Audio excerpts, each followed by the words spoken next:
Thawban radiallahu anhu, a companion of the Prophet sallallahu alaihi wasallam, said, I was sitting with the Prophet sallallahu alaihi wasallam when a Jewish scholar, min ahbar al-Yahud, he said, from the Jewish scholars, came and said, Assalamu alayka ya Muhammad. Peace be upon you, O Muhammad. The companion says, so I pushed him aggressively. In the hadith, in Arabic, he says, I pushed him so hard that I was almost about to make him, lose his consciousness or lose his life. A very hard push. And the Jewish scholar asked, why did you push me? And I replied, you should say, Ya Rasulullah, O Messenger of God. Why are you saying Muhammad by his name? Say Ya Rasulullah. Obviously that companion did the wrong thing. And the Jew said, we call him by his name which his family named him. And the Prophet ﷺ said, it is true. My name is Muhammad, which my family named me with. Sallallahu alayhi wasallam. In other words, telling the companion, you have no right to push him. My name is Muhammad, which my family named with. We should not oblige these people, Jews, to address me as the messenger of God when they do not believe so. The Jew said, I came to ask you questions. And the Prophet ﷺ asked, will it benefit you in any way if I speak to you?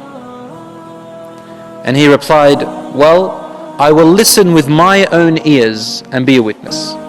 The Prophet ﷺ, he had a stick in his hand and he poked the stick into the earth, and then he looked up at the Jew and said, Sal, ask.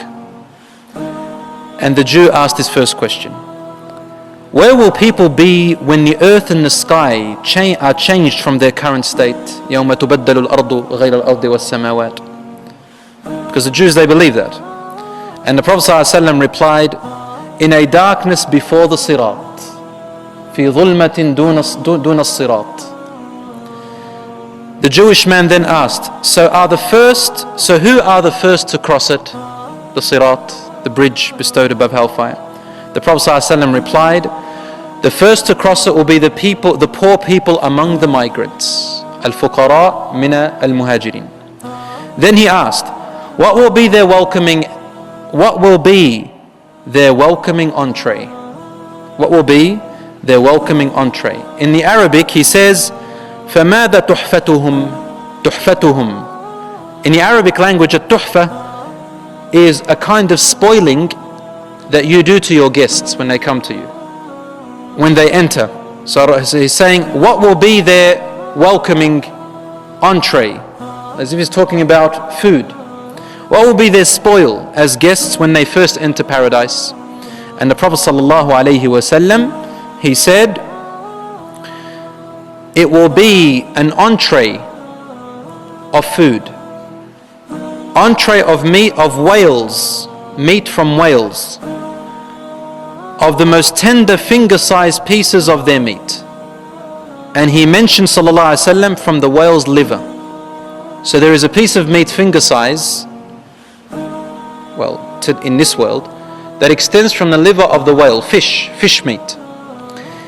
And it will be used like an entree for some of the people that enter paradise. In Al-Bukhari it says that this piece of meat that Allah subhanahu wa ta'ala serves to the people who enter paradise as an entree from fish, from the whale, it is enough to feed 70,000 people. You might be thinking, what is this particular? Well, it's a very rare piece of meat, an exquisite meal. You can't really find it here. You can go to the most expensive restaurants, you cannot find this piece of meat. It extends from the liver. It's very rare, and obviously the whales are endangered. And this is something explaining to a person in the desert of the Arabian land, something that they could only just hear of and imagine. And the word, I want to repeat that word, tuhfa. In the hadith says, what is their tuhfa? What is their entree or their welcoming, their first welcoming spoil? The Arabs used to refer to entree of food appetizers, such as special fruits and finger foods. When you say tuhfa, they're food appetizers. You eat them first before the main meal. And it is an act of making the guest feel comfortable and spoilt in your welcoming and your generosity. It's like a gesture of welcoming and generosity. So imagine you welcome your guest for lunch or dinner, and before that you give them little entrees, finger foods, bit of fruit, bit of whatever, right? Appetizers. Imagine now what the appetizers will be in Jannah. Allahu Akbar. The man said, the Jewish man, so what will be their main meal then? فَمَاذَا غِذَاؤُهُمْ? If that's their entree, what is their ghidha, their main meal? The Prophet ﷺ said, a buffalo, male cow, will be slaughtered for them in Jannah. And this particular buffalo in Jannah, it used to graze from the tender edges of the grasses of paradise. So and it's organic food, organic, so in other words beef. And not just of the cow, of the female cows, because there are a lot of them, the buffalo cow, which also in those days, if you were a farmer, you would understand, a buffalo is something that you never kill. Whereas in Jannah, there's no problem in that. And Allah subhanahu wa ta'ala tells you it's not just any buffalo. It is a buffalo, its meat has been nourished from the most tender edges. When they use turaf, farmers know this when they graze their goats or their cows or whatever, they choose the most beautiful grass, most tender, the most perfect grass. Allah subhanahu and Rasulullah is telling us, in other words, from the most best of the grass of Jannah, this buffalo has been nourished from all this time.